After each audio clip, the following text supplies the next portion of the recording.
Hey, now it's the Rob from 106.1 KISS FM here with my tag team partner in podcasting, Eric Cordish with WKDQ. Time for another edition of the Enhancement Talent, where as we're getting ready to go into another pay-per-view. Weren't we just here? We were, it seems like it. But before we get into that, some other wrestling news we need to talk about today, because this involves, everything else outside of the WWE. Destination America, we talked about it. Looks like they could possibly be getting rid of TNA. That's what we thought. They're Talked about it last week. Definitely moving it to Wednesdays. We know that. Starting on June the 4th. Also on, I guess June the 3rd maybe? June the 3rd is a Wednesday. On June the 3rd also will be the debut of Ring of Honor leading into TNA. This is huge news for Definitely. a lot of everyone involved. And a lot of reasons, too. Yeah. I mean, this is the most national exposure Ring of Honor has ever really got. Absolutely. And their product is, it's kind of seasoned now. It's not Bush League too much anymore. I don't watch it. Ring of Honor's been around as long, if not longer, than TNA has. So That's a great point. You're right. Yeah. Yeah. Out of Philadelphia, just like yours truly. Yeah, so here's the deal. Here's what we know at this point. We know that Destination America, I guess, reached out to Ring of Honor. Though it appeared that they didn't want wrestling on their network, they just didn't want TNA on their network, I think. Well, I think they wanted wrestling at a lower cost. Yes, and that's what it appears that they've done, because, of course, Sinclair Broadcasting owns Ring of Honor. They produce Ring of Honor, and now they're showing them syndicated in several different markets, but not the huge markets, not LA, not New York, not Chicago, things like that. So they're producing the shows already. It's going to run in syndication first, then going to air on Destination America, leading into TNA.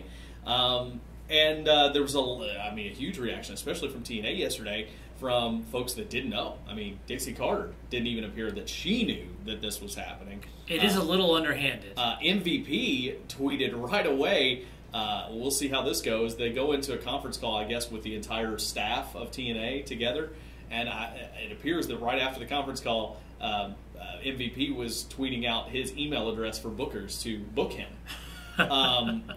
Interesting. But then all of a sudden it turned around, and all the TNA folks are tweeting congratulatory messages to Ring of Honor and some of the individual talents. I think TNA was caught off guard. Absolutely. I think Destination America was caught with like, oh goodness, now we're going to make this good for wrestling. But then also what surfaced was a memo to Destination America employees that came out saying they have not and will not renew TNA's contract when it's up at the end of September. So it appears that, yes, Destination America wants wrestling. They wanted a cheaper cost. They might even get a better product out of it. And now they're going to use the TNA fans to Who would have thought? to Ring of Honor. Yeah, this is an absolutely crazy story. We'll keep you posted on everything that develops. And, boy, who would have thought that now Ring of Honor might be in the better position? Ring of Honor would be number 2 if you want to consider companies. NXT as a promotion owned by the same company right now looking pretty good. But they have a working relationship with WWE. They have a little bit of one, yeah. So this is interesting, and I'm not going to speculate on whether WWE leveraged any of that. Not that they really had to worry about TNA, so I don't know what they would. Yeah. But they have been able to use some footage from Ring of Honor from time to time. They've used some, for the Daniel Bryan stuff and CM Punk stuff. Right. So, it's just crazy. And then you still got to look at GFW. Global Force Wrestling with Jeff Jarrett and his roster that he's amassed looks pretty good. So you got to wonder where they're going to land on TV. It's too soon to tell. A lot of exciting things happening all across the board. This could be a good couple of years for wrestling coming up. I hope TNA survives, but even if it doesn't, it looks like they may at least have a place to work. Yeah. Which is good news. Who knows? So we'll keep you posted on all of that. Should we talk about the pay-per-view, Elimination Chamber? Let's do it. And can we call it a pay-per-view? Because it is exclusively on the WWE Network in the United States of America. Technically, it is a network special. So that is not a pay-per-view per se. But we'll talk about the upcoming Super Show. Absolutely. So let's start at the bottom of the card, too, guys. I'm glad they're getting on this card. I would have expected Neville to be in the Elimination Chamber match, but it's good to see Bo Dallas getting a shot here. So Neville versus Bo Dallas. You know, I actually disagree. I'm over Bo Dallas. Don't need to see him on the show. I think there's probably better choices to have paired Neville with, but since it is Bo Dallas, I think it's who's going to lose to Neville in the opening, and it's Bo Dallas. I'm taking Neville. I think this is Dallas's last shot. I mean, I didn't have a problem with his character when it started, and it seemed like they had a lot of confidence in it, and they're at least showing that they have confidence in him to put him on a pay-per-view quality show. And to be on honest the pre-show, is it the pre-show or is it the actual show? It's the pre-show. Okay, it is the pre-show. Okay, my understanding at least. I'm gonna go with Bo. Okay. I'm going to buck the trend. I'm going to go with Bo. See if they give him a chance here. Bo's got a lot of unique things going for him. I mean, first of all, you know, did you notice when he started to grow that goatee, he looked a lot like his brother? I think that's why they shaved it. Yeah, maybe. My thing is I don't know that they ever got behind him in the first place. I remember after his debut, the replay would show how floppy his boobs were. Hey, he's the king of the dad bod. That should be his new gimmick. I mean, I guess so. I don't think they're behind him personally, and I'm not either. So I'm ready for Neville to put him away, and I'm glad we disagree on that one because I think that's gonna. I know I'm going out on a limb, but go for it. I'm going to say Bo Dallas on that one. Let's talk about the triple threat match for the Divas Championship. I like it. I like where they're going here with the Divas, and knowing that they have so many great Divas coming up eventually from NXT, I think they're in a good position. Yeah, they stole the show last week. I'm seeing that the Bellas, I think, really are, from kind of what we foreshadowed with Total Divas, I think the Bellas are transitioning out of wrestling. They've put less focus on them lately. That's definitely true. Even though Nikki's got the championship, you know, they kind of made a quiet turn to babyface, and you know, everybody knows well their relationships with the other top stars. So, but I think this is finally time for Nikki to lose and lose that title. It's a tough one. It's a tough call which way it's going, but I'm gonna say Naomi, and then transition into Paige chasing Naomi. Well, this is the one I have the least confidence in. This was the one I kept coming back to. I filled it out last on my sheet because I don't know what's going to happen. I agree the Bellas seem to be taking less of a focus in wrestling. The Paige and Naomi both seem to have more exposure right now than the Bellas do. And I don't feel confident that Nikki's going to retain, but she's my choice. I can't really explain why. If I had to pick, does she retain or not? I'd probably say no, she doesn't. But since there's two choices as to who it's going to go to, I'm going to take the safer bet and take Nikki. Okay. So I have no idea what to expect from that one. Gotcha. All right, and now looking ahead in the card, I'm doubting my choices already just because I know where I'm going to go with the rest of it, but that's okay. I'll stick with it. We've got champion versus champion match, although neither title on the line. Right. United States champion John Cena taking on the NXT champion Kevin Owens. Very intriguing match here. This was another one tough for me to call. Cena's not above putting over somebody like Kevin Owens, but I don't think now is the time. And I think that Cena is going to win. Perhaps with interference, some help possibly from Samoa Joe, but I doubt it. If anybody, I think it's going to be Sami Zayn. But I do think Cena will win. I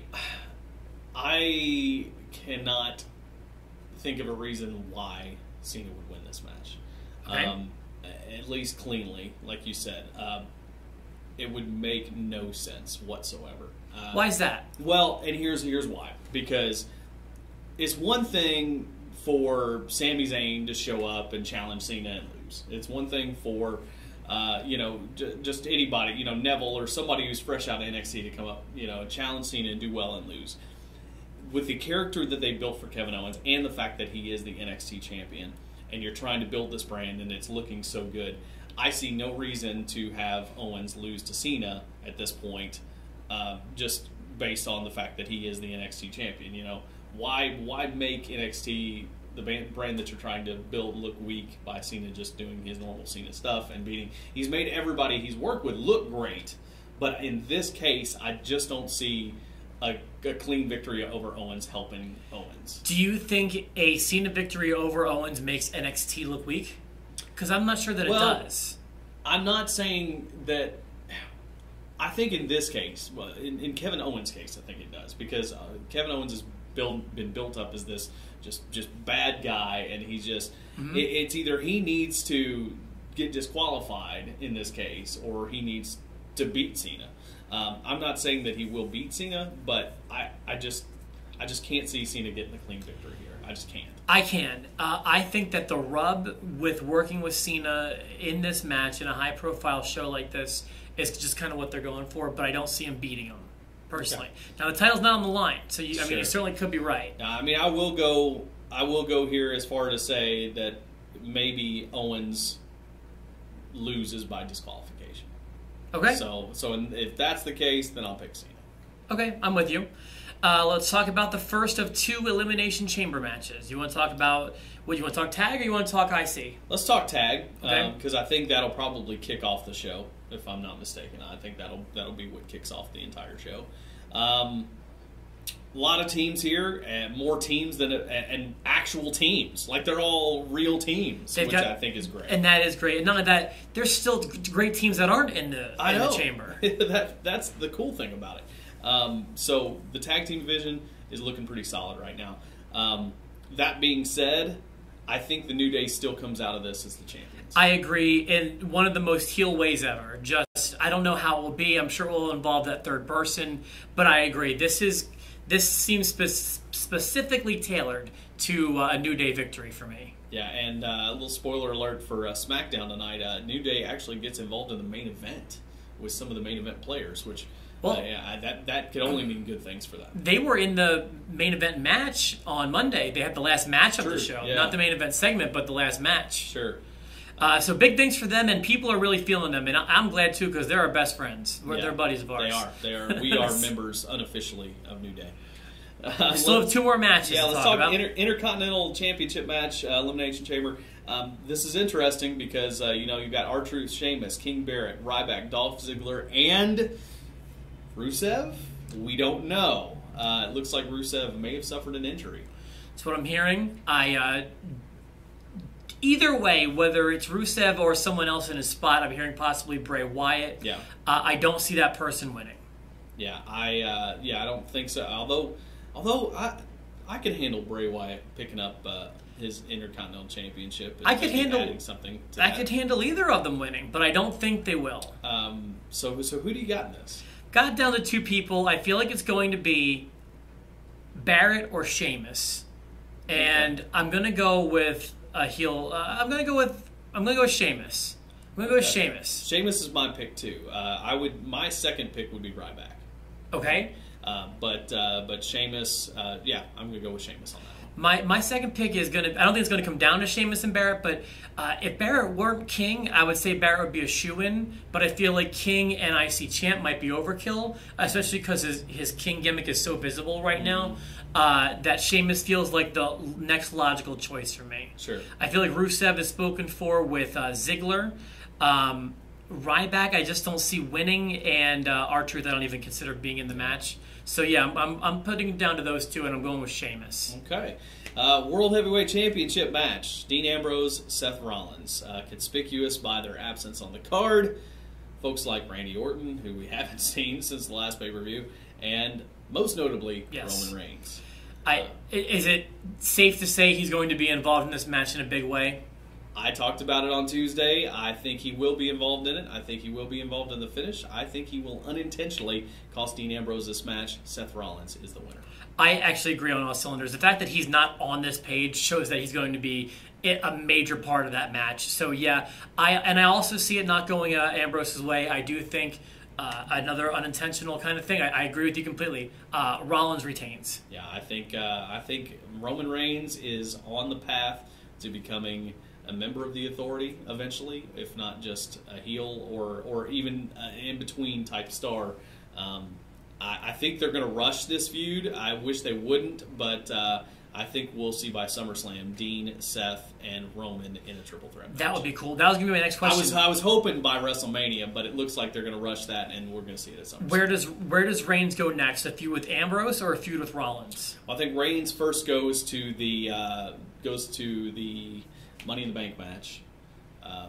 maybe wins the Money in the Bank, and then possibly cashes in to make it a triple threat match with those guys. But you got to wonder where Brock's going to fit in there. That's the tough part too, because you got to think Brock's going to want a piece of Rollins. And I want Rollins Lesnar, to be honest with you. Yeah. So I don't know where it's going either. That's why I thought maybe it'd be Reigns and Ambrose, but I don't know.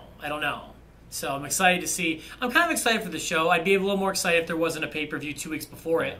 But, Yeah, well, we'll see. And Reigns and Ambrose, I'm cool with that if it does go that way, because that means you can have Rollins and Brock, or maybe, I don't know, the Authority does something to keep Brock out of that for a while. He's got to go back to the bottom. He's got to win the Rumble. Whatever it may be. Potential for some big things on Sunday's show. So let us know what you think. Send us an email. We want to know your predictions. Obviously, we want them before the show starts on Sunday.